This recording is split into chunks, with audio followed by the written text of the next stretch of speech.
I'm Sarah Barnes, and I will be your moderator today. I direct the Maternal Health Initiative and am the Women and Gender Advisor at the Woodrow Wilson Center in Washington, D.C. We've gathered today for an important country dialogue that will be the first of an ongoing knowledge exchange series that will focus on country-led action to ensure continuity of services for maternal, newborn, and child health, family planning, and reproductive health during the era of COVID-19. As you may know, Momentum is the name of the U.S. Agency for International Development's newest suite of awards designed to help countries introduce, deliver, scale up, and sustain the use of evidence-based, high-quality maternal, reproductive, newborn, and child health care and voluntary family planning. Momentum Country and Global Leadership, formerly known as 2A, is the first award in this suite and is designed to work in tandem with country governments and local actors to provide targeted technical and capacity development assistance and contribute to the global technical leadership and policy dialogue around improving health outcomes for women and children. As COVID-19 cases rise in Africa and Asia, we are learning of significant disruptions occurring in access to and provision of essential health services for women and children. Countries have supply constraints and women are exhibiting reluctance to attend routine care for themselves and for their children for fear of infection. Today, we will hear from global and country partners to capture and exchange experiences to ensure that best practices are disseminated and adopted through these critical and challenging times. The presentations and discussions today will focus on strategies for maternal and newborn health and voluntary family planning and reproductive health. Our country panelists will speak to their experiences in India, Ethiopia, and Tanzania. We invite all of you watching online to submit questions for our panelists through the Q&A function at the bottom of your screen. We will have audience Q&A for the last portion of our webinar today. I am pleased to now introduce our keynote speaker, Deputy Assistant Administrator Carrie Pelzman from the Bureau of Global Health at the U.S. Agency for International Development, or USAID. Carrie is a senior foreign service officer with 30 years of experience in public health, 2/3 with USAID. She has served in 6 USAID missions covering health, education, and capacity development, including in South Africa, Afghanistan, India, Iraq, the Regional Mission for Central Asia, and Russia. The floor is yours, Carrie. Thank you, Sarah, for the warm introduction. Depending on where you're joining us from today, good morning, good afternoon, or good evening. I'm thrilled to be participating in this important discussion with such distinguished and remarkable panelists. The U.S. Agency for International Development's Bureau for Global Health is incredibly proud of and excited about our new suite of awards, Momentum, designed to help countries advance in their journey to self-reliance. This suite of awards will advance one of the Bureau's top global health priorities, preventing maternal and child deaths. Momentum is focused on ensuring that women, children, and families have access to quality, integrated, respectful maternal, newborn, and child health services and voluntary family planning and reproductive health care, regardless of where they live or their socioeconomic status. Amidst a global pandemic, ensuring equitable access to care has never been more critical.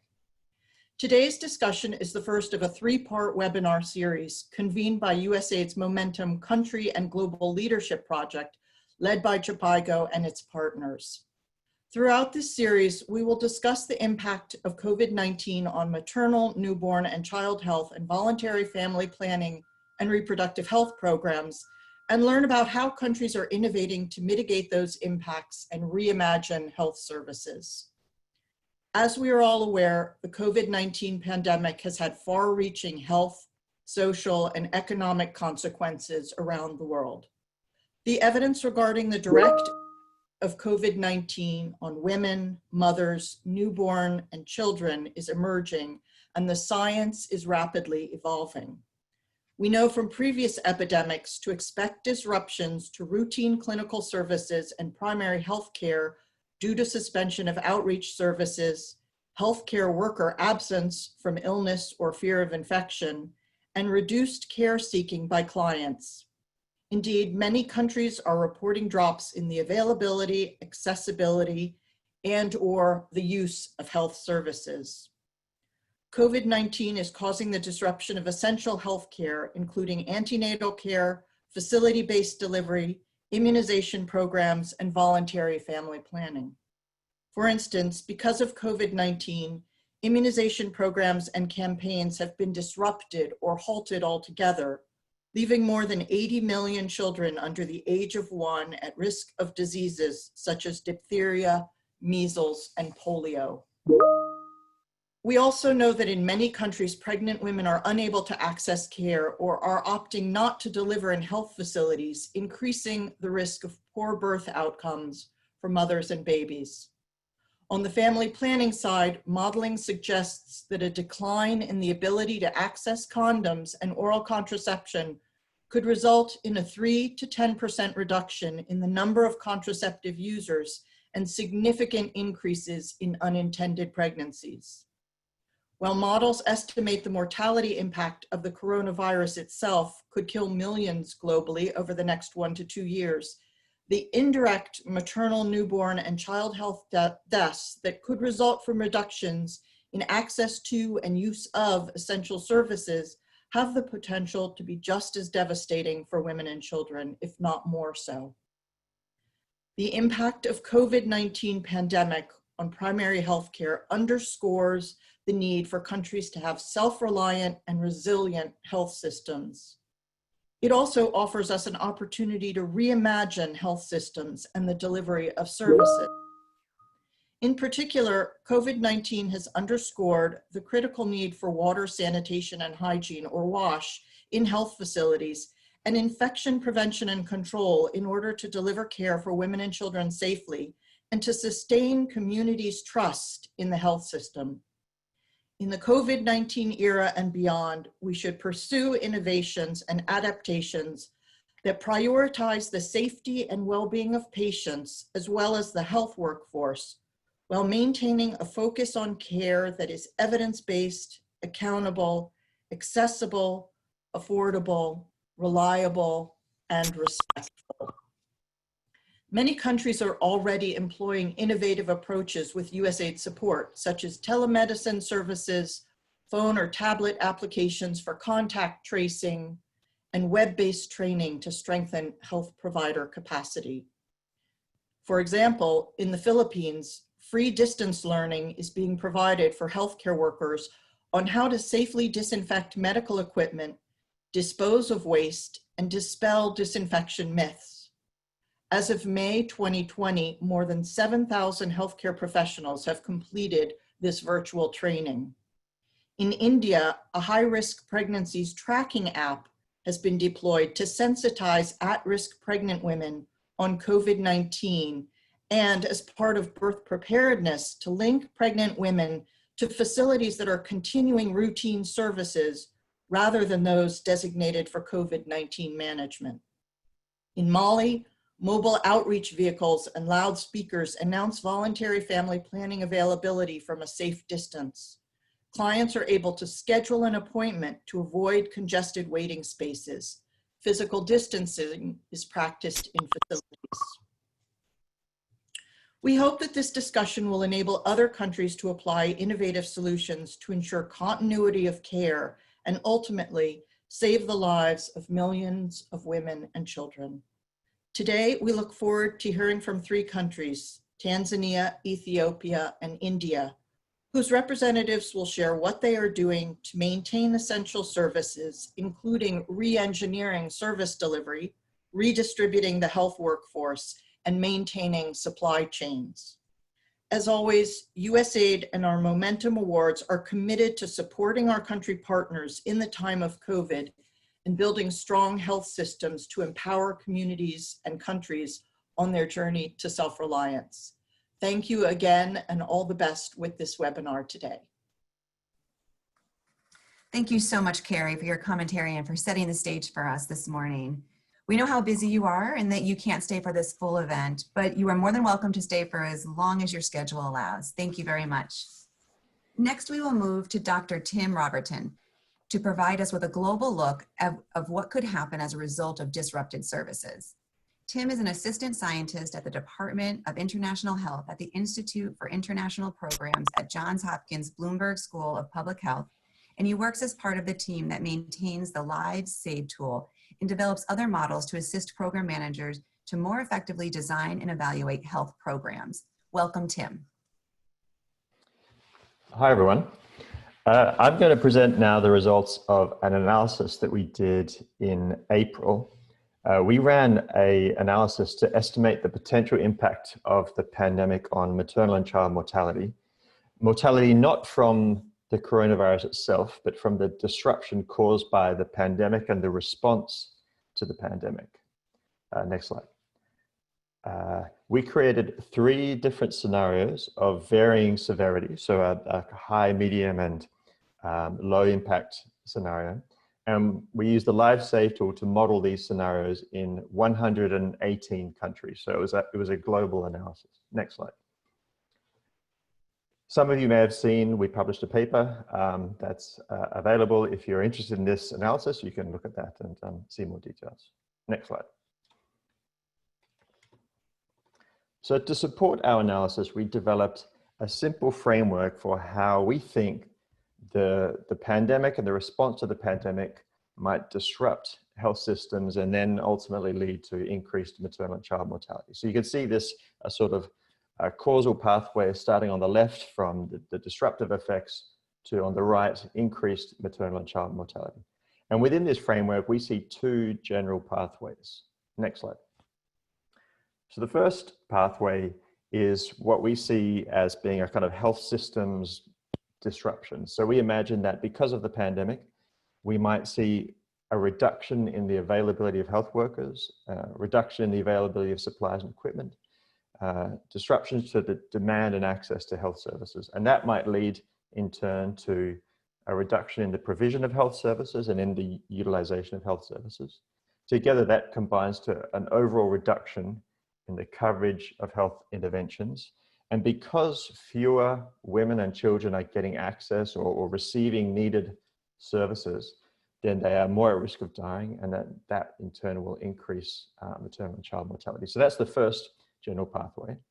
Next slide. And we see a second pathway, which is less specified in this framework, and that is that due to the broader socioeconomic impacts of the pandemic, we might see disruption in factors affecting undernutrition for children. So for example, households not having the same levels of income, meaning that they're not able to purchase foods, disruptions to food systems, and potentially disruptions to social safety nets. And we think that because of reduction in access to food, that might lead to an increase in the prevalence of wasting, and that because children are wasted or undernourished, they are more at risk of dying if they contract an infectious disease. So that in turn then will increase potentially child mortality. And that's the second pathway we looked at in our analysis. Next slide. These pathways represented here are quite simplistic, and I think we can all agree that in reality, things are complex, and we're still seeing how the pandemic is actually unfolding. Next slide. So we created 3 different scenarios.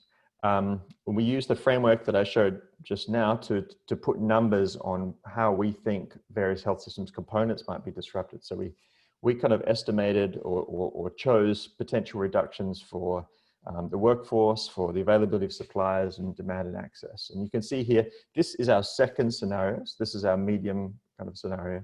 And you can see we've chosen moderate reductions on the supply side and smaller reductions on the demand side. And we've multiplied those to get overall coverage reductions on the right, which you can see. So about a 25% reduction in coverage of interventions here in this, our second scenario.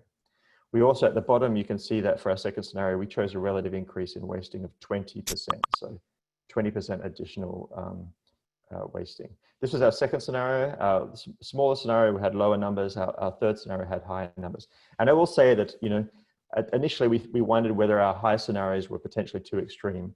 But actually, we've seen information from, even from Japago's work in India that we already have some signs, signals that the disruption is indeed of this kind of magnitude, reductions in the provision of antenatal care and facility delivery up to 30% or greater in parts of India. So we think that this is realistic to some degree. Next slide. We took our scenarios and applied those to country-specific numbers for all of our countries. Here you can see how we took the reductions for Ethiopia and applied them to actual numbers from Ethiopia, the baseline columns here in blue, and created our 3 scenarios in the third columns. Next slide. The same for Tanzania, and next slide. And the same for India. Next slide. Okay, so here you can see our top level results for the analysis. And the main takeaway is that due to the pandemic disruptions, we could see between an 8% and a 39% increase in maternal mortality, and between a 10% to 45% increase in child mortality. So over a 6-month period, this would mean up to 57,000 maternal deaths across the 118 countries, and up to 1.2 million child deaths globally over a 6-month period. Next slide. You can see here that we have some numbers again for the different countries, which are available in the analysis supplement. You can find online. Here's some numbers for Ethiopia. Next slide. Here's some numbers for Tanzania. Next slide. And also some numbers for India. Next slide. Finally, I thought I would present some other findings that we found in our analysis. Here you can see a list of different maternal health interventions. And what we're showing here is the relative contribution of those interventions towards the additional deaths in our analysis. So what we're saying here is that the disruption to these top 4 interventions, so the administration of uterotonics, antibiotics, and anticonvulsants, and clean birth environments for facility delivery, these interventions would contribute the greatest number of additional deaths if we saw disruptions to these interventions. So if coverage of these interventions was to reduce because of the pandemic, it would have the greatest impact on maternal and maternal mortality. And next slide. And finally, here you can see the same idea for child health interventions. In our analysis, we found that the increase in wasting would account for about 20% of additional child deaths. That's our top item here. But also the reduction in the administration of antibiotics for pneumonia and ORS for diarrhea would also contribute a great number of child deaths. So in our analysis, these 3 interventions would account for 40% of the additional child deaths. So that's all I'll present today, but happy to answer questions later. And if you want more information about the analysis, as I said, you can find the paper online. Thank you so much, Tim. That data was quite remarkable and shocking. So thank you so much for joining us today. And I'm glad to hear you'll be staying on for the event. And just to mention that this webinar is being recorded and will be shared after the event is completed. So now we're going to turn to our 3 panelists to dive a bit deeper into the conversation of continuing health services during COVID-19, looking particularly at their countries of Tanzania, Ethiopia, and India. We're looking at country experiences so far during COVID-19 and recognize that countries are not only in different stages of the pandemic, but also in different stages of their response. So this knowledge exchange series is just the start of an ongoing dialogue that hopefully countries can use to learn from one another and take back best practices to their own countries. Our first country panelist today is Dr. Ahmed Makawani. Dr. Ahmed Makawani is the Assistant Director of the Reproductive and Child Health Section at the Ministry of Health in Tanzania. Dr. Ahmed is an obstetrician gynecologist and has more than 20 years of experience working in reproductive, maternal, newborn, child, and adolescent health in Tanzania. He has also worked with other African governments to build capacity in maternal and newborn health, and in Afghanistan with physician and midwives on blood safety and safe delivery. The floor is yours, Dr. Ahmed. Thank you so much for that nice introduction of myself. I just want to share with you the experience of Tanzania in terms of maintaining MNCH services during this pandemic of COVID-19. Next slide, please.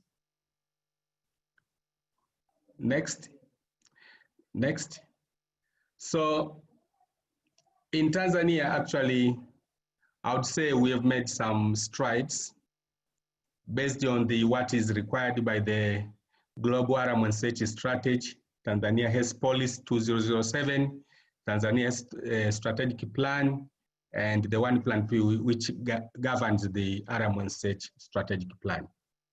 All these documents, actually, they pledge in terms of making sure there's an equitable availability of MNCH, quality MNCH services in Tanzania. Next slide, please. Next slide. You could see how much we have earned in terms of making sure the operational indicators of MNCH are performing in the country. Next slide.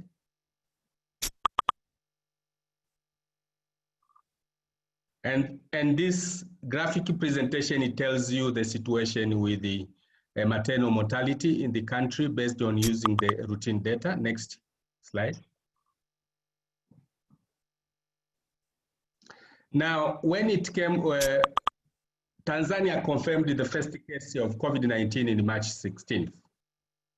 And the approach on the pandemic was completely different from most of the global communities, whereby Tanzania did not have a lockdown, and most of the people continue to work normally, though we emphasize the importance of observing IPC, hand washing, keeping distance, and avoidance of unnecessary body contacts, and especially on hand shakings.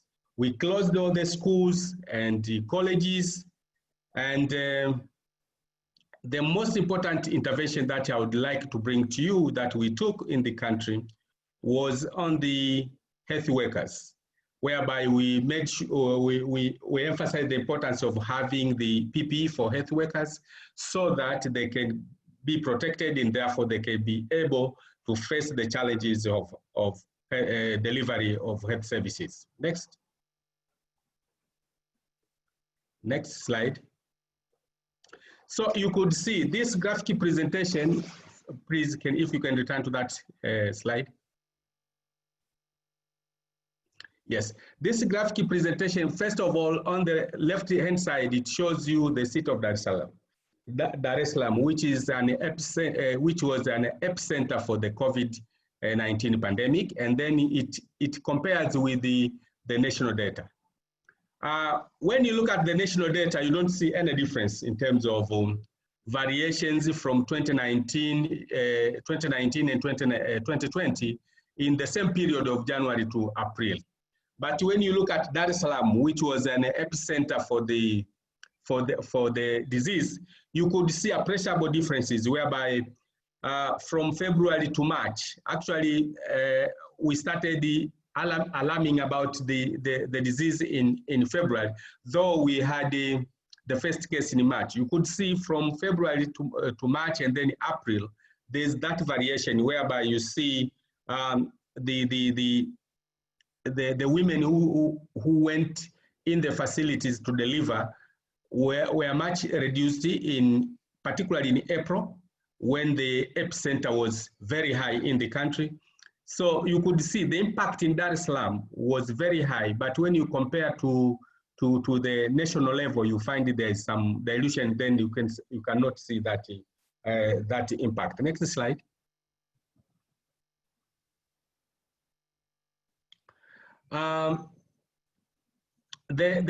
For us to mitigate the situation, in the service delivery, we emphasize anybody from the ministry was going out, anybody from the government official who are going to the up countries and visiting the facilities and the communities, we are emphasizing on issue of increasing interval between space intervals at the clinic, increasing supplies to accommodate expanded intervals, whereby if a woman was supposed to come the next clinic for after an interval of 1 month, possibly the interval was to be expanded maybe for two months, and then we'll get more supplies for those two 2 months. And then establish the register calendar so that clients observe their dates. Instead of swapping to another date, they come to the same date. And then all clinics on the outside, we emphasize the point of having hand washing stations. And then clients as well were supposed to wear masks or cover their nose and mouth using overhanging clothes or handkerchiefs. Depending on the severity of the pandemic, currently we have considered to put strategies for the task sharing as well of some RMCH services, whereby some services could be delegated to be delivered at the community level using the community health workers. Such services include family planning and ARH. Although we have not very much operated, but the guidelines stipulates the importance of delegating these services in case the pandemic becomes very, very high in the country. And then we have established the Tanzania call center, where people can seek support on various issues on health, including RMNCH. And for now, for example, we have received a number of questions from that center that people are asking about the other issues. Maybe at this point, I would say one of the areas that we did not put in these slides, but I think is fair to mention, was an issue of commodity security. Actually, vividly, we suffered a commodity security challenge, whereby at one point we had a dry out of oxytocin, and we tried to look for the oxytocin all over around here. We did not get in any country until our friends in the Republic of Burundi were able to give us some supplies, but currently we have replenished. But that dry out of supplies was due to the fact that most of our supplies are coming from the India, and the India market was closed, including the industry, and they were not supposed to transport any supplies outside the country. And therefore the country found itself in a situation whereby it has no oxytocin. Next slide, please. So in order to strengthen national policies and guidelines, we are at the stage of ratifying guidelines for COVID-19 pandemic, which addresses mainly 3 areas: the need to strengthen community approaches, the use of telemedicine to support RMNCH clients, and supporting health workers population with the IPC as well. So those are the major areas whereby we think we need to meet this pandemic, and I would say if we have any other pandemic that would entail the health system to be in a situation, in a dire situation. So with those remarks, I submit these presentations to share with you to see how much Tanzania has been trying to mitigate the challenge of COVID-19. Thank you. Thank you very much, Ahmed. I really look forward to continuing this conversation on Tanzania after the other country presentations. Next, we move to Ethiopia with Dr. Meseret Zalalem, who is the Director of Maternal Child Health and Nutrition at the Federal Ministry of Health in Ethiopia. Dr. Meseret is a pediatrician and the Secretary for the National Food and Nutrition Coordination Body, and also chairs the National Food and Nutrition Technical Team. She has 10 years of experience in teaching medical students, supervising and mentoring residents, overseeing community services, and is particularly engaged in the school health and community outreach program. Over to you, Dr. Meseret. Thank you very much for the kind introduction. It's really my honor to briefly present my country experience, specifically what's really going on to mitigate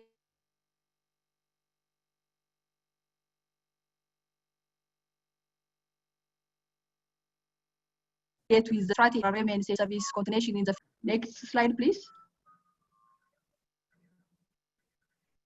So there are a few points that I'm going to take you through. One is the introduction part, and then the impact of COVID-19 pandemics, how and to sustain the MNCH nutrition service, and what are the strategies that we have already designed to mitigate, and what are the challenges and way forward. Next slide, please.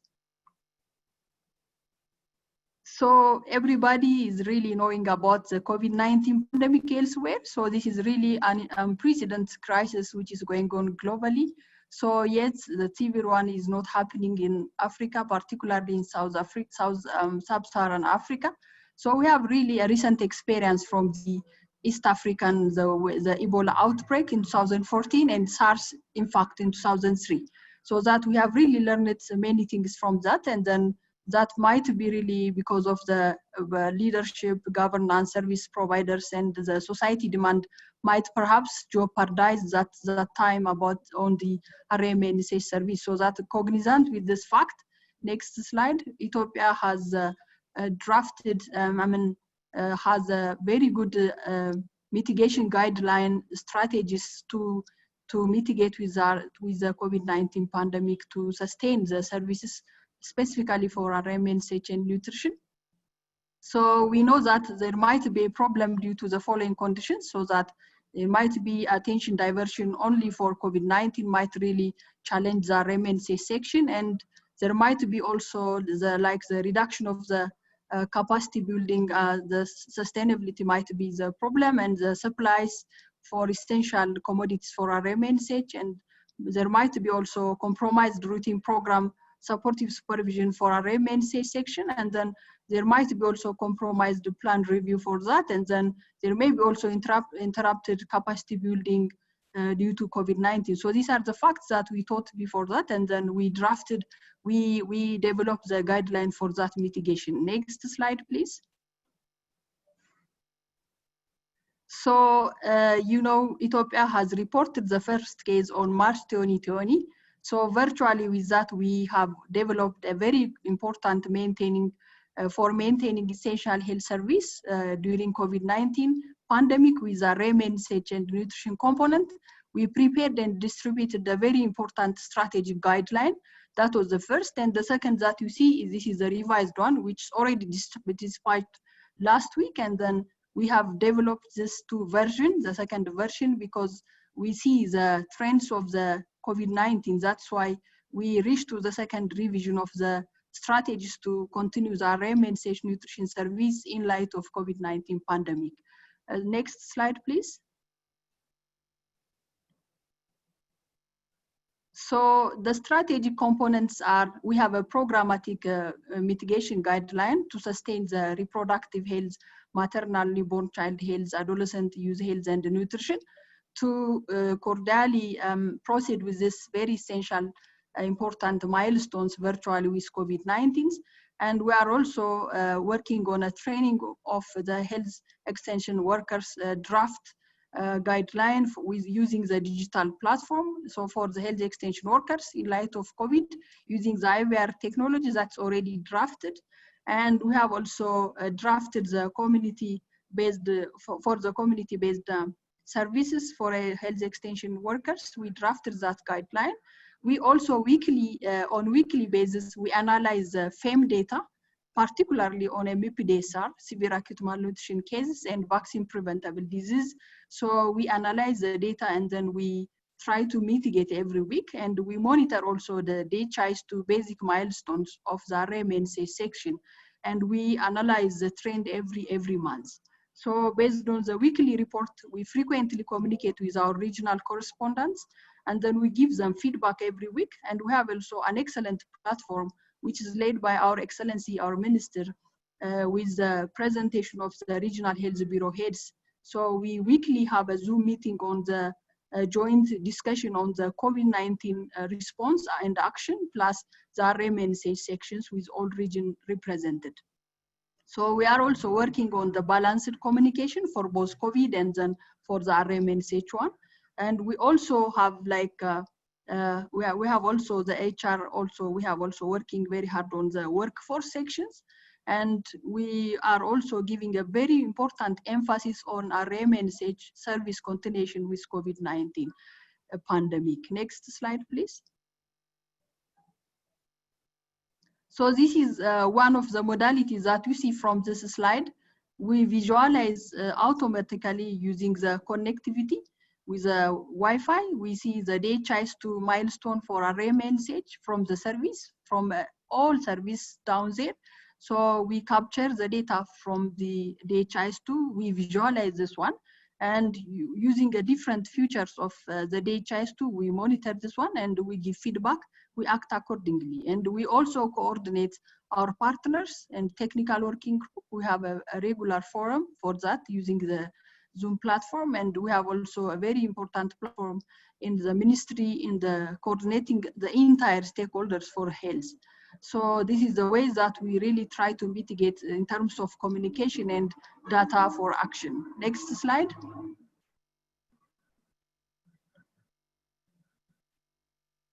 So what are the way forward? We are trying to modify the patient flow, and we are also working very hard on the context-specific self-care for our MNCH and nutrition section for the selected milestone in light of COVID to really mitigate this problem.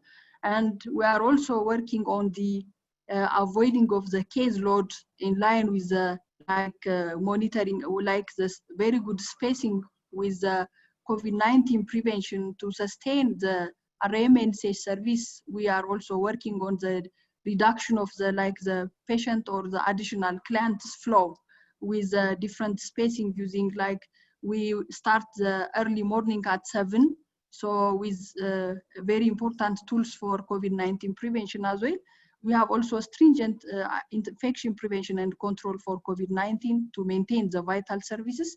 And we are also working on balanced social mobilization for both COVID and social continuation. And we are going to finalize the digital platform for the health extension workers, for them to be really aware of both ways, for both COVID-19 and then for both continuation of our MNCH services. And the other thing is we are going to complete very soon the context-specific self-care, and we'll also keep up the coordination and the leadership at all level based. Next slide.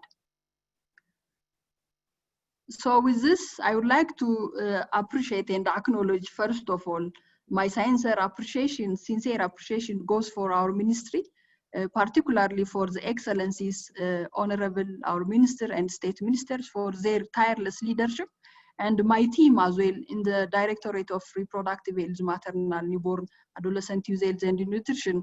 I really also appreciate the team effort at this point in time. And I also appreciate everywhere in Ethiopia for those healthcare providers at all level based. They are really being at the front battle for COVID-19 and sustaining really the MNCH service at all level based. And I also appreciate the coordination at all level based in sub-national level, district, and at lower level, even at the health post, so that I see the commitment. And with this also, it's also my honor to appreciate all donors, partners' effort in this matter. And specifically, I am honored to also extend my appreciation and acknowledgement for USAID Ethiopia and JPIGO for their really tireless support for our ministry. I would like to thank everyone, and this is the experience from my ministry to sustain our MNCH in light of COVID-19. So thank you very much. Let us work very hard more than before in solidarity for saving many lives, mothers, newborns, children, adolescents, and youth. Thank you so much once again for this chance. Thank you very much, Ms. Arat, for your important commentary and for that very specific look at Ethiopia. And now we will hear from our final speaker, Dr. Bobel Sood, who is the country director at JPIGO, India. Dr. Bobel is a public health professional with more than 40 years of experience, a global figure in the fields of family planning, maternal health and reproductive health. Her expertise in advocacy, negotiation, and diplomacy is highly regarded. Dr. Bobel established JPIGO's India country office in 2009 and has been the country director ever since. The floor is yours, Bobel. Thank you very much. Good morning, good afternoon, and good evening, friends. On behalf of JPIGO India team, I would like to thank the organizers for giving me opportunity to share how we ensured continuity of MNH and family planning care in the time of COVID-19 in partnership with the national and the state government. Next. In India, the program data that we were getting showed that there was reduction in provision of essential MNH and family planning services. When we analyzed data from about 125 facilities in Rajasthan and 81 facilities which were providing intrapartum and immediate postpartum care, we found that there was significant reduction in MNH care, including the reduction in institutional deliveries. Family planning data was also showing that there was decrease in the rate of services being provided to women, and especially interval ICD and counseling was affected. Data from 14 states where the HMIS data showed that the primary healthcare level also, there was significant reduction in all the services being provided. Next. Jaipargo is fortunate to be working in more than 15 states in the country, and we quickly moved in to work with the national and state governments to train the facility level and frontline health workers on correct information about COVID-19 and also how to continue with the essential services. There were also requests from the government to develop IEC material and also posters and guidelines which could be communicated for demand generation, and we worked with them on that.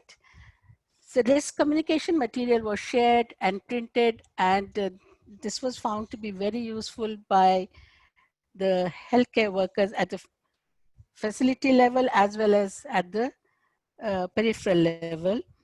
And especially do's and don'ts for the healthcare providers, how to maintain social distancing, and generating evidence for what needs to be done and what not to be done. We also worked with updating the national guidelines, and also Jaipargo team members were part of the state rapid response team. Next. In India, the national lockdown started from March 24th, which led to paralysis of all services. At the facility level, my team started working on making sure that the facility level staff was sure how to continue essential services during this period.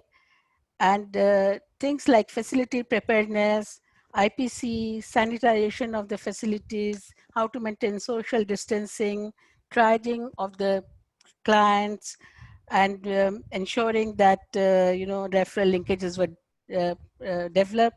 Also providing care during pregnancy, labor, childbirth, postpartum care, including breastfeeding, was communicated to the workers, and especially use of personal protective equipment for both the staff, how to dispose them, how the clients should be covering their mouths, how to maintain the distance, and all this was communicated. And at the community level, we worked to ensure that there was staff sharing. The community health of workers were going to the field, but when they were visiting field for COVID work, they were also asked to talk to women about family planning, talk about antenatal postnatal care, and provide iron and folic acid and identification of high-risk pregnancies. And very quickly, in a short time, using the Zoom and other ECHO platform through 170 virtual trainings, we trained more than 50,000 workers. Next. Next. We made sure that when we were working both in the public sector and private sector to train the doctors and nurses, but mentoring was equally important, because we found that if you they had a lot of queries, they had a lot of questions, and this was done to, again, using Zoom platform, WhatsApp group, and even telephonically following them to ensure that there were availability of the essential supplies, and and also making sure that was given to these people. Next. Next. We also worked to ensure that the family planning services were continued when the workers were visiting women in the community.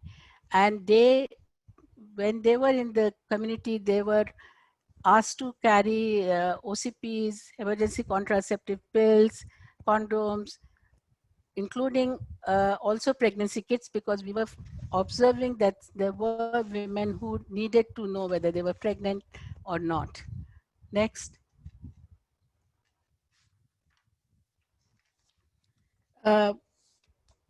We were building the capacity of the frontline health work. We found that we had to also continuing ensure that these guidelines were developed, which was adapted by the various states. We also were getting requests from the government to train the telecounselors on mental health. And again, that was something which was very quickly taken up by my team, and we trained the counselors, and services were provided through them. Next.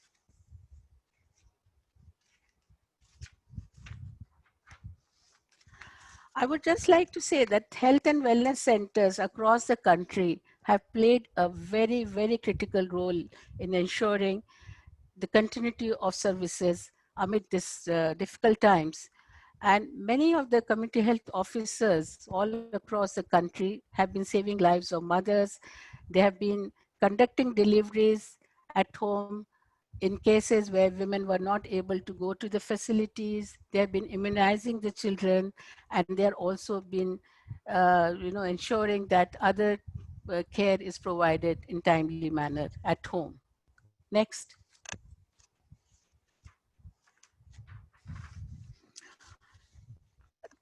I have, respect for people like Ranita, who is a community health officer in a state of Manipur. And despite the fact that she has her own family to look after and a small baby, these people have been tirelessly working out in the community. And I like her quote, which says, "I cannot stay at home because I am a health worker, but you can help me by staying at home and reducing the spread of infection. We need to be prepared physically and mentally to fight the pandemic." Next. Next. So in the end, I would like to thank all the workers, all the Corona warriors. I would say congratulations to the hard work, kudos to them for their resilience, commitment, and never said we can't do anything. And I would also like to thank all our donors for their generous support, and we couldn't have done that without their support. Thank you very much. Thank you very much, Bobel. And I know I have at least learned a great deal from all of your discussions, all three of your panelists. And I'm eager to ask the group a few follow-up questions. If all of the panelists could turn on your cameras, we'll attempt to have the panelist Q&A with our cameras on. It's a lot easier to have a discussion when we can see each other's faces. And a reminder to those watching, we've already gotten a lot of great questions for the audience Q&A portion. But if you'd like to add a question, you do that through the bottom of your screen in the Q&A thread. And then also this is being recorded and will be shared after the event is completed. And let's see.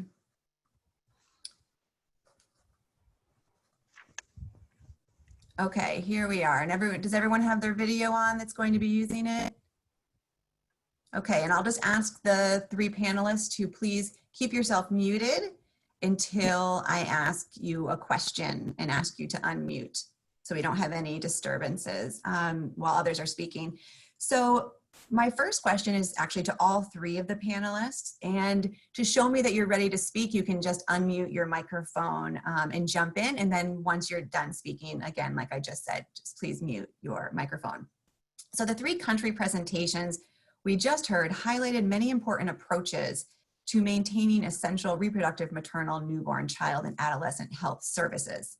One overarching approach that will be critical not only for epidemic control, but also to maintain services and facilities and communities is an emphasis on water, sanitation, and hygiene, or WASH, and infection prevention control, or IPC. And I know people touched on this a little bit in their presentations, but I'd like to come back to that and ask people if you can each please speak to some feasible and effective strategies that your country has implemented to strengthen WASH and IPC.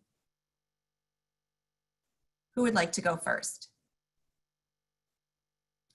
Ahmed, go ahead, please. Unmute your mic. Thank you. Thank you very much. You know, working with our partners, and here we do have USAID. For us, we call USAID Boresha Afya here in Tanzania, whereby we have a number of partners, Japaigo, Deloitte, we have EGPAF, and et cetera, and the other partners like Global Affairs Canada, and all those partners, including Global Fund. Tanzania actually resoluted in terms of making sure that we make availability of wash materials which are readily available for the local people. So we activated the local artisans, we activated the various small industries to make sure they come out with some invention of low cost wash materials. And fortunately, I could speak, it reaches a point we could see the prevalence of these wash materials, even available at the household level. You go at the market, you find them. You go to the hospital, you find them. In front of the gates of the houses, you find them. So in overall, we found that we managed somehow to cover biggest area ever, even to a small shops. As I pointed earlier in my presentation, that we resoluted it to the no lockdown approach with the reducing unnecessary populations, but also making sure the wash materials were prevalent in every corner. To the extent I would say, not only the COVID-19 that has been impacted with the wash down. When I was asking my colleagues, they were saying, we don't see children with diarrhea now in the health facilities. So, and that value, one of the challenges we are getting now, how could we sustain that change of practice and the attitude among the population so that not only it addresses the COVID-19 pandemic, but it addresses in a long-term goal of approaching the need for universal coverage of WASH. So that is the experience we had in Tanzania. Thank you. Great, thank you so much. Bobel, did you want to jump in?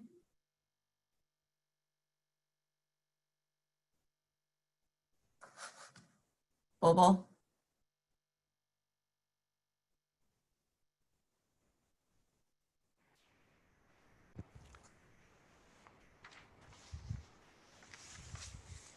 Go ahead, Bobel, the floor is yours.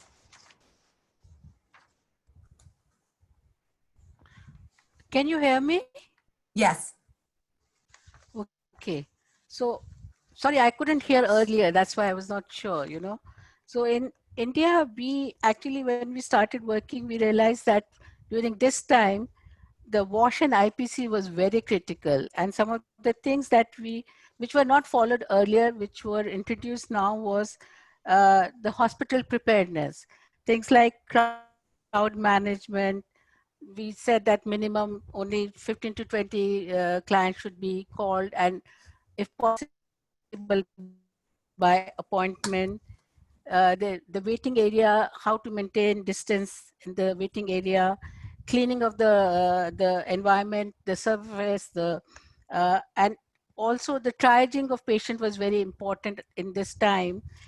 Use of as I said, the personal protective equipment, both by the providers, how to dispose those equipments. Similarly, social distancing was practiced. how to actually follow the social distancing. And then hand hygiene was very important component during this time. Frequent hand washing, and making sure that the water and soap was available at the facility level. If they were not there because of something, then use of the hand sanitizers were promoted. Respiratory hygiene and social etiquette were also something which we really worked on to ensure that they were followed.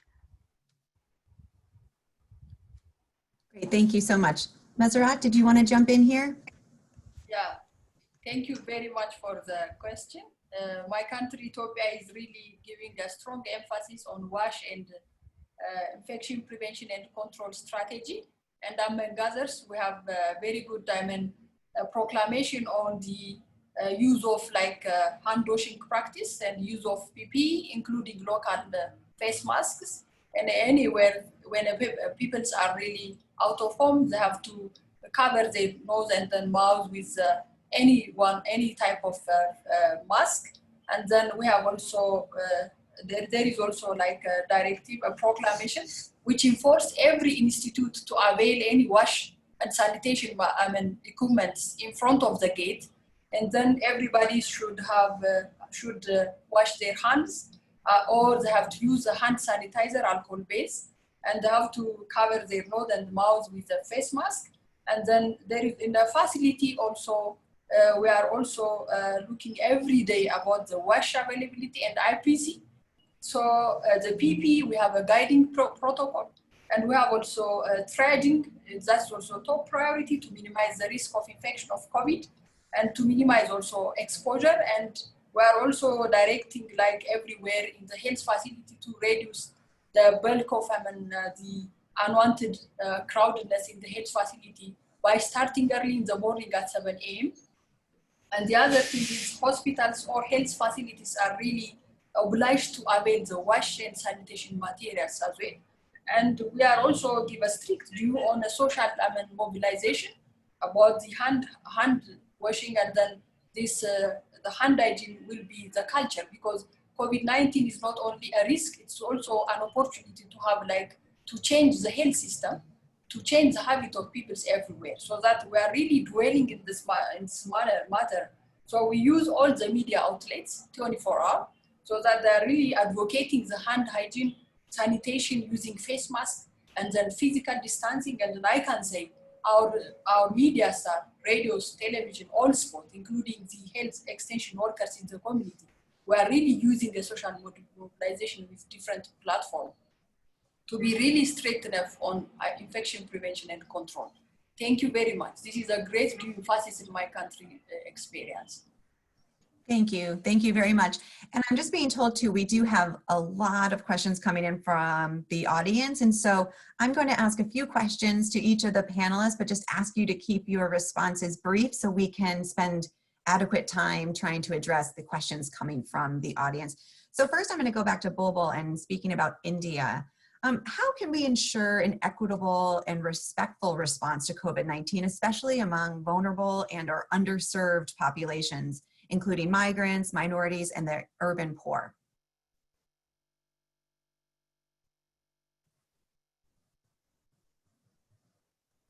Go ahead, Bobel. You just need to unmute. Oh, you can't hear?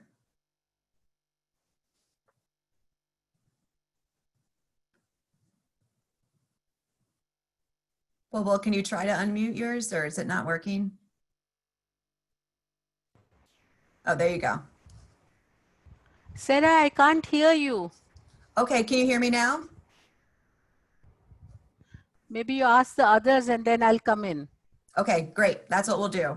Okay, then we're going to skip back. Let's go back to Mazarat in Ethiopia. During any outbreak, having timely data available, which to make decisions and to optimize deployment of resources is critical. What are you doing in Ethiopia to monitor changes in maternal, newborn, and reproductive health services and outcomes? And how is this information being used to make decisions on the best responses? Thank you very much indeed for this question. I really appreciate the data. It's not only me, but also Ethiopia is really conscious about, and really we want to be like outshining on the data related matters. And for this critical incident that we are really facing due to COVID-19, we are working very hard on COVID-19, and we want to also mitigate with the risk with the different strategies that I have already presented.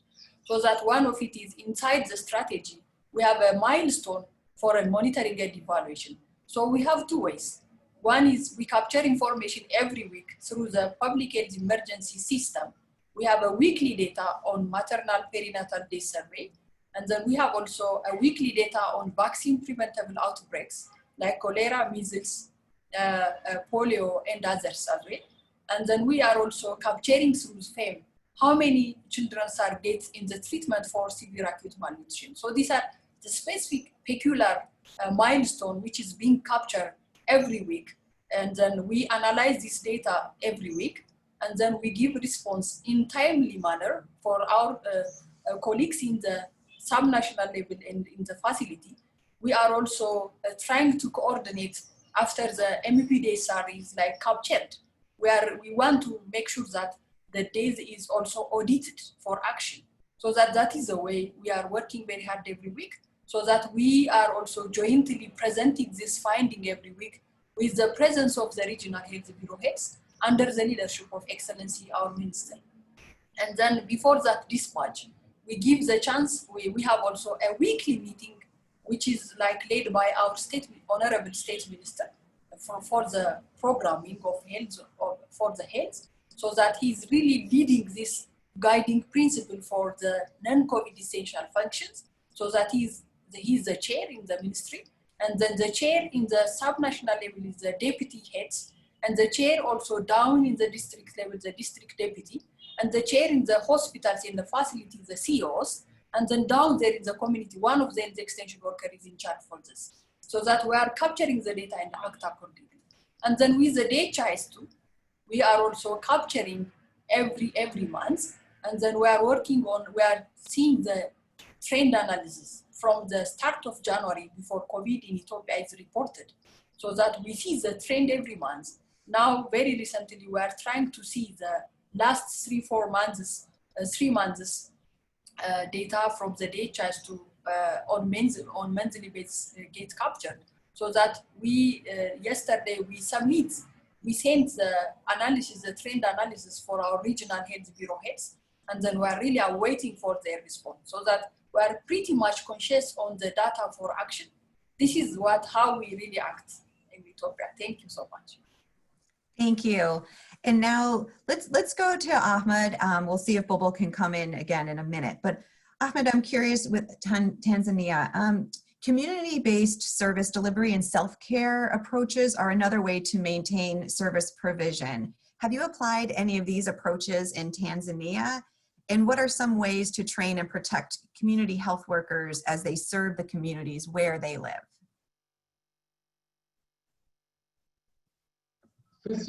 First and foremost, we should understand that the aspect of approaching this pandemic in Tanzania, we had a national coordinating team. I can't hear also. No? And then we had also regional and district coordinating teams. And then, hello, can you hear me? No? That's the thing. Bobel, log off करके you need to mute. Thank you. Okay, go ahead, Ahmed. मैं unmute कर रहा हूँ अपने आप unmute कर रहा हूँ mute हो रहा है. I don't know. नहीं वो तो वहाँ से control कर रहे हैं ना सिद्धार्थ यहाँ पर है. Bobel, your microphone's on. You need to mute, please. Okay, Ahmed, I think you're good now. Go ahead. Yes. So within these teams, there was a community interventions whereby we have, first of all, our strategy requires that every village to have at least one community health worker. And from these community health workers, they are all trained in various issues regarding the providing service at community level in various disease patterns. And when it came to COVID-19, the thinking was, suppose Tanzania, we are in that worst scenario whereby we have so many patients with COVID-19, to the extent that people will be scared to go to the health facilities to get services. Possibly that is the situation we were likely to be approaching in Dar es Salaam, but over time we saw it getting regressed. So one area we invested was to capacitate the health workers to have the PPEs, but also to inform them how the disease is transmitted, and possibly to give them some packages. For example, about family planning, we were saying, if we come to a situation of worst scenario, our family planning will much more rely on the short-term methods, whereby most of them will be distributed via the community health workers. Thank God we did not reach that stage. But within the guideline, that is being stipulated that we need it somehow to rely in some of the services to make sure the health workers are capacitated. The other area on the health workers, I think there is a growing evidence that with the COVID-19 pandemic, there are issues with the teenager pregnancy. There are issues with the increased in gender-based violence and violence against children because they are at home. There are issues of forced marriages because now we do not have safety valve for the schools and colleges. But these are issues which are happening in the households. So what do we mitigate such challenges? So working with our partners, we have been trying to encourage and capacitate the community health workers. They keep a surveillance eye to the household to try to detect such mishaps. So in order for them to go to the households, they need to be armed with wash. They need to be armed with the PPE as well. So that's how we've been approaching the community using the community health workers. Wonderful. Thank you so much, Ahmed. Bobel, I see that you've come back on. I know you're having some connectivity issues. Can you hear me now? Bobel, can you hear me now? No, it seems that we're still having. I can. You can hear me. Okay, great. Would you like to answer that question that I posed earlier about how we can ensure an equitable and respectful response to COVID-19, especially among vulnerable and underserved populations? So we actually started working to ensure that the migratory population, because once the after the lockdown, a lot of people started moving back to the villages. And we found that when they were coming back to the villages, we had to have a different approach. And in India, we followed the targeted approach where, mapping of all the vulnerable population was done by the community-based workers. And then a visit was made to all the migrant population on the day they arrived, then the 7th day, 10th day, and the 14th day. And there was also any positive case, if it was found, then contact tracing was done for those cases. We are also working to provide an IVR-based risk communication to the migrant population, including connecting them with helpline for stress-related activities. And also, we have been working to ensure that isolation facilities are created closer to the communities because, it's difficult for them to travel at distance. And it is also, as I said, to ensure that contact tracing is done for all positive cases, and commodities and other supports like food supply is maintained. Thank you. Wonderful, thank you. And I'm glad to have you back with us. So now we're going to move, no problem. Now we're going to move to the audience Q&A. And I have some questions here that are actually directed towards people specifically. So I will start with Dr. Makawani. Ahmed, how many hand washing stations were added during the pandemic? How were they constructed in areas with little water? And does the Ministry of Health pay for the soap? And what I'm going to ask each of the panelists when I ask you a question to try to keep your responses quite brief, since we have many questions and we want to get to as many as possible. So go ahead, Ahmed. These are questions about the hand washing stations, the number and how they were constructed in areas with little water, and if the Ministry of Health pays for the soap. Thank you. That is a difficult question because we had so many hand washing stations. But systematically, I would say what the country did was to sensitize the community about the prevention. And every household was supposed to take care of itself. The purpose for the government was to ensure that the community gets the information, the right information. And to be sincere, if I speak from the community side, as I pointed earlier in my presentation, we saw the washing stations in most of the households. Even the poor households, we saw the washing stations. And we saw the washing stations in small shops. You go to artisans, you go everywhere. When it comes to the health facility, every corner you go. First of all, at the gate, there's somebody who is taking your temperature.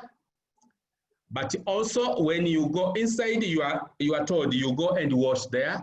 Of course, in these facilities, you will find there's soap, and even the household they had some form of sanitizer within that facility, the washing stations. So it was not an issue of the government to distribute water and soap. It was an issue of sensitization of the community, and the community taking the threat and addressing that threat appropriately. I would say we, at least in that area, we can get a plus. Secondly, the other area was an issue of making people make their own masks, and they were made from the households as well. And then I would say for us, although COVID-19 is dangerous, but it opens eyes that we need to work ourselves to make sure we can get our supplies. And out of the COVID-19, currently we do have one industry, one factory which produces around 300,000 masks per day. And those were the masks that has been used, which are going to the health sector.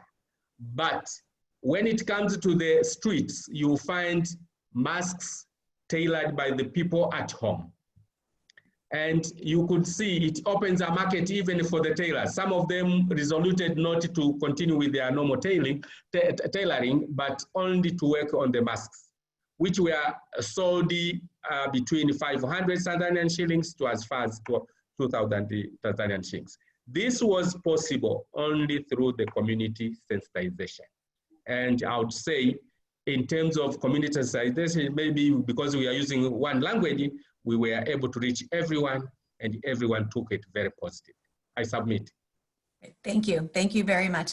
Now we'll move to Dr. Mazeret. There's a question for you. The question is, please speak more to the context, specific self-care approaches you are applying in Ethiopia.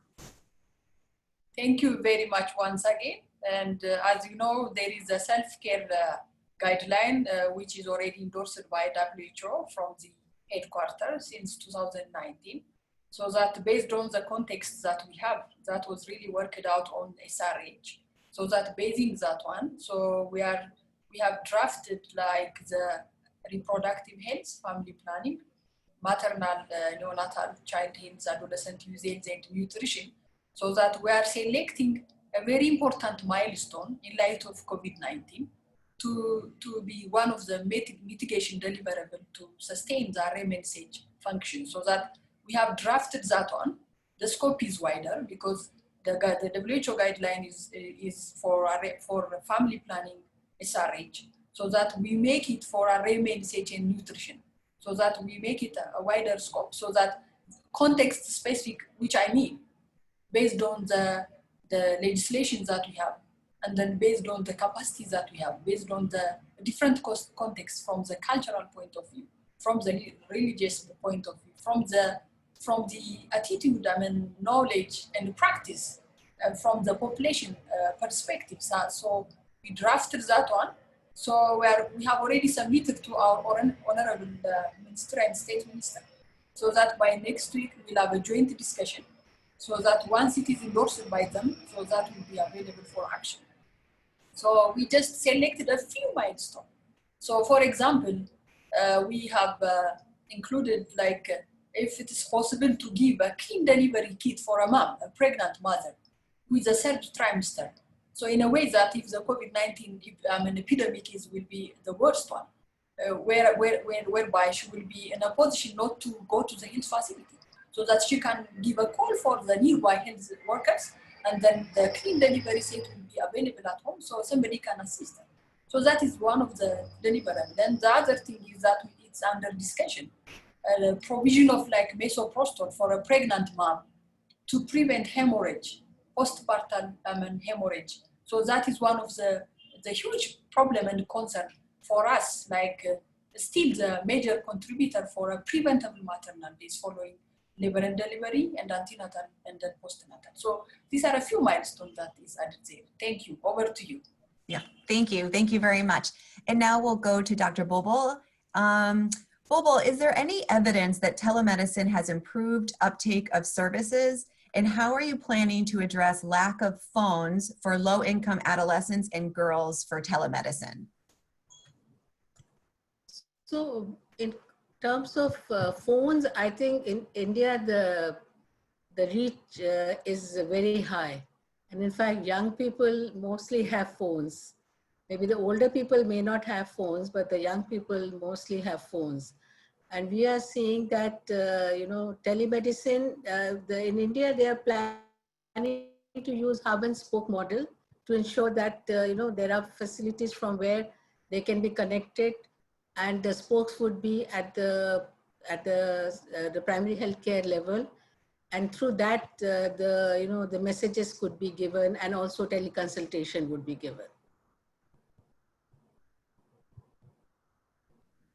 Great, thank you very much, Bobel. Now I'm going to ask a question of all three panelists, and maybe Bobel, you can stay on since you're already unmuted. And this is another audience Q&A question. A number of countries are reporting increases in intimate partner violence, gender-based violence, and increased adolescent pregnancy during lockdowns. If that has been a problem in your country, what have you seen as the responses to prevent or mitigate these issues? Oh, I think Bobel froze. So, Dr. Meseret, do you want to answer that question about increase in intimate partner violence? Oh. Bobel, are you there? Can you hear me? Yes, go ahead. You were frozen for a moment. Yes.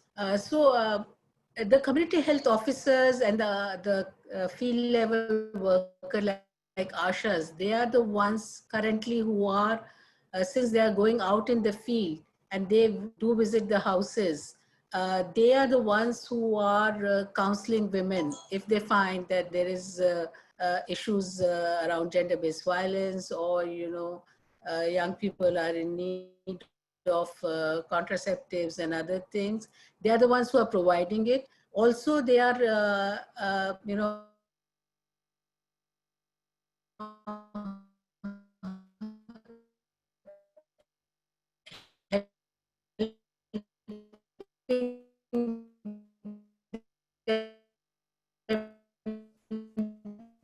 Bobel, your connection. Yeah.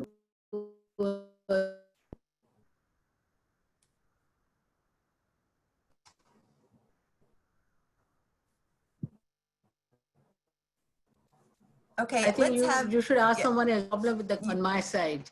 Yeah, and maybe if you turn off your video, the connection will be a little bit stronger. We'll try to come back to you for the next question. Meseret, would you like to hop in there and speak a little bit about increased rates of intimate partner violence and other gender-based violence? Thank you very much. I also acknowledge the question, and then we have already tried to mitigate for this problem in a way that when the COVID-19 has been reported, there are global numbers, including the UNFPA has boldly outlined this will be the problem everywhere. It's like lack of contraceptive, and then unwanted pregnancies and gender-based violence can be the treating problem elsewhere will happening. And then they were also noted that that might be the huge problem for the low-income countries and the middle-income countries. Knowing that fact, based on the proclamations that we have, our Minister of Justice is working very hard, day and night. And the Court of Law is working 24 hours for this one. That is proactively designed for that. The second one is Minister of Women, Youth, Children Affairs is really working very hard on the psychosocial component. And then our ministry, in fact, the Minister of Health is working very hard to avail at least the minimum package for those victims. And then it is multi-sectorial approach. So we are really working very hard, specifically the three ministers, the Minister of Health, Minister of Women, Youth and Children Affairs, and the Minister of Justice, in fact, and the Court of Law, including the Attorney General. She's really passionate, Excellency, our Attorney General. She's really passionate for this, and she's also jointly with the rest of sectors. She visited even the actual victims in the hospital in Addis. So that knowing this fact, the media is also working very hard on this matter. So the other segment of it is due to the COVID-19 pandemic, the problem now perhaps is related with the mental health problem, related with the socioeconomic status problem due to the COVID-19 stress, so that we are also working to mitigate on a mental health part. And then the social mobilization also is like one of the sections where we are trying to mitigate, to balance the COVID-19 in a way that to mitigate with this, the unprecedented mental health problems might be the reason for this violence elsewhere. So that with this, we are trying to mitigate. So this is also one of the #1 agenda from my government. Thank you very much. Over. Thank you. Thank you. Ahmed, would you like to also speak to this question before we move on? Dr. Ahmed, oh, go ahead. I think I spoke a lot about issue of the gender-based violence, and I don't have anything to add on that area. Okay, that's fine. That's fine. I do have 2 more questions that I'm going to give to all of the panelists, and then we'll rotate, and we can start with you, Ahmed. The first question is, how are the various COVID-19 plans and strategies being rolled out at the subnational level? What kind of support is given for subnational and district teams to carry out these strategies? So that's one part. And the second part is kind of a wrap up of our Q&A, and to ask each of the panelists to also comment on, as something after you've been listening to everyone else's commentary, as a result of this discussion today and hearing each other's experiences, what is one thing that each of you will take back to your own country after the conclusion of this event today? So Dr. Ahmed, first I'm asking about the strategies being rolled out at the subnational level. Go ahead. Yes, partly I answered, but I would say that we have, Tanzania is a bigger country. Of course, it's not as big as India, but it's a big country. And in order to make sure that the service, whatever services are being, they are reaching the entire community, we need to have some strategies in place. So the first strategy was to have a country leadership and governance structure coordinating the entire scenario of COVID-19 pandemic. And then the second level was a regional. A regional has several districts, also having coordination mechanisms. So You will find when you go to a region, we have the isolation centers, we have treatment centers, and et cetera, et cetera. And the RMO at the regional level is supposed to be a leader of professional team in mitigating the challenge of COVID-19, while the regional commissioner was an overall control of the entire scenario for the coordination team. And then down to the regional, we have district, whereby districts, it has several wards. And the district as well, there's a district medical officer who is supposed to lead the entire professionals in terms of coordinating the entire issue about the disease. And within the district, we have a governance structure, which is a district commission. But we do have also somebody who is responsible for every scenario in terms of implementation. This is the district executive director. So, and you go down to the village as well. You have we have village chairs and executive officer for the village.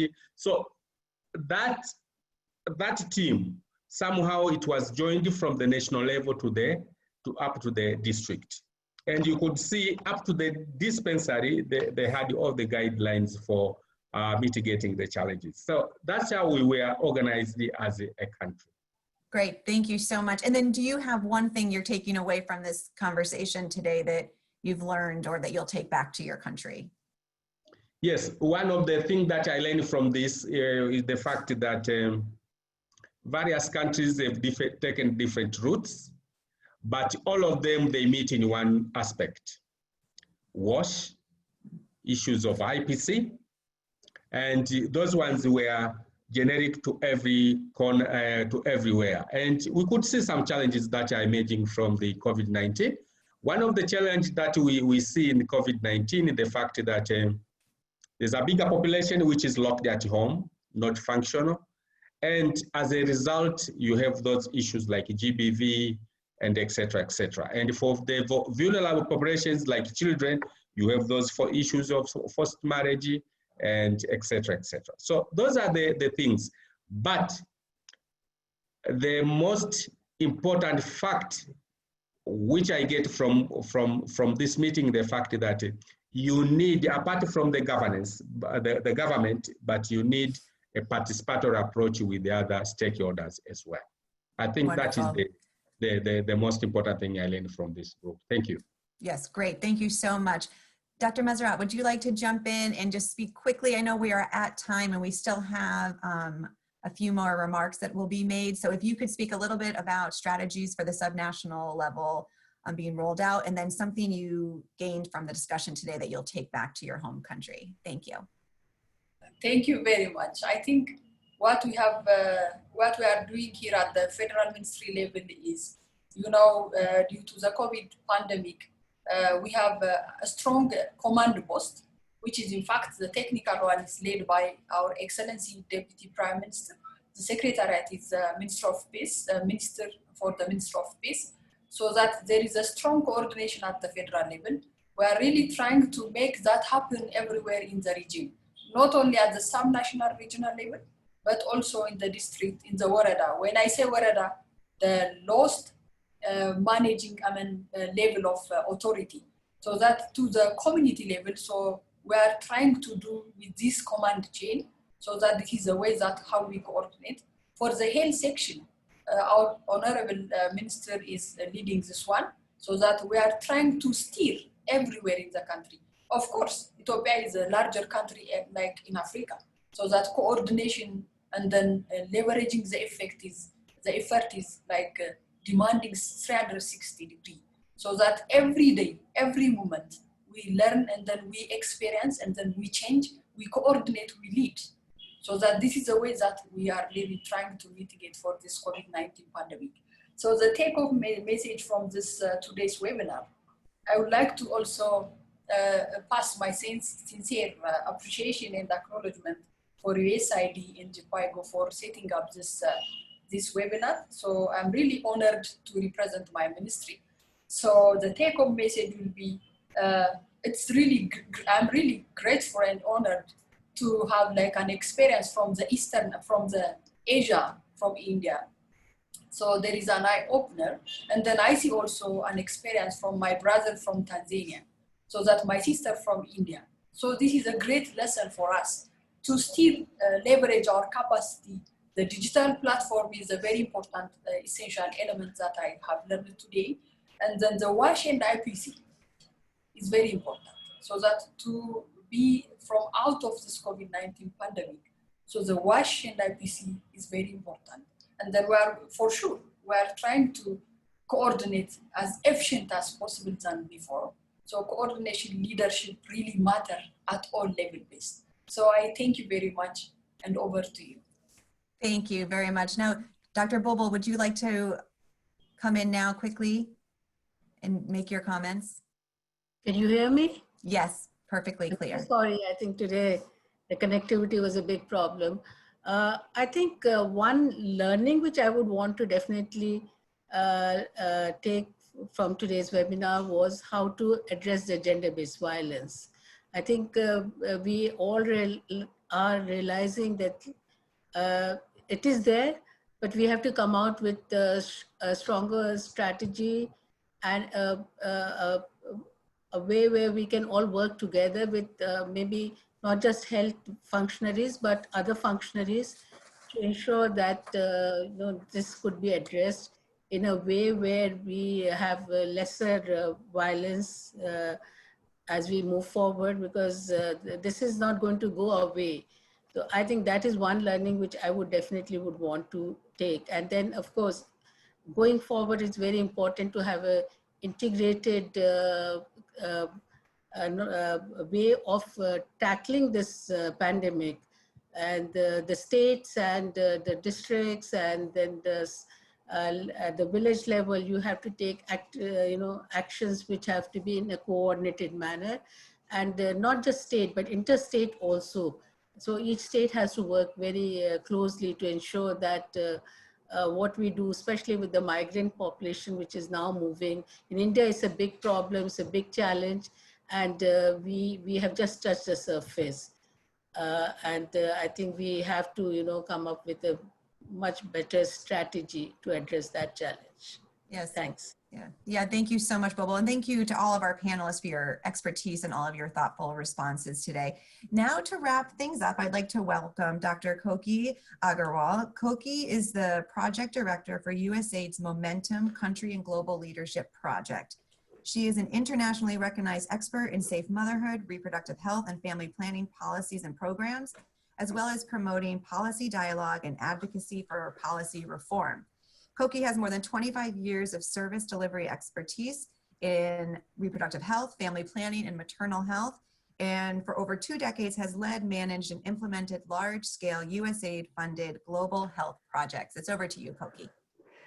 Thank you so much, and thank you to our panelists from Ethiopia, India, and Tanzania for sharing just a small snapshot of how your countries are tackling this enormous challenge that we all face. It's been such a rich discussion.